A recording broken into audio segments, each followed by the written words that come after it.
President Yoweri Museveni signed the anti-homosexuality bill into law, attracting joy from many Ugandans but drawing condemnation from Western countries like the UK and the US that are Uganda's major donors. Now, State Minister for Primary Health Care, Sarah Opendi, says government has set aside funds to cover free surgery for victims of homosexuality. She argues that some people, especially minors, are initiated into gay practices. They then lose the normal functioning of some of their body parts, like the rectum. She says the corrective surgery would restore the physical and physiological status of such people. Please do not feel shy. Just go to the hospital and corrective surgery will be conducted.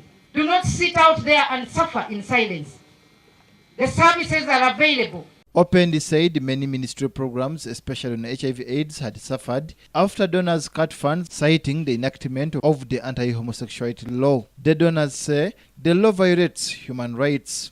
The minister says government is now in the initial stages of setting up an HIV/AIDS trust fund for Ugandans to finance HIV/AIDS interventions. Donors supported up to 90% of AIDS programs. We have a good climate, we have fertile soils. Let us all use this to grow our own crops, sell and earn income so that we can be able to meet certain demands. We cannot continue depending on aid. You can see the danger. Dora West MP David Bahati, who initiated the anti-homosexuality bill, urged Ugandans not to worry of the donor aid cuts. He said Uganda would exploit its mineral potential to close the funding gap in the long run, but didn't explain how the country would survive in the short run.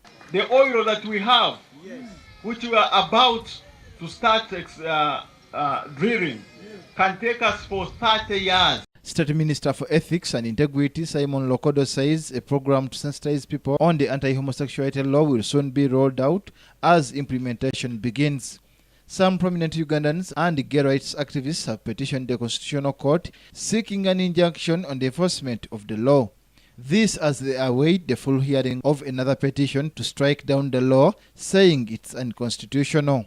And if we find and find that they are actually using the monies they get from the city, you said, or where, for recruiting children of Ugandans to homosexuality, they will be deregistered.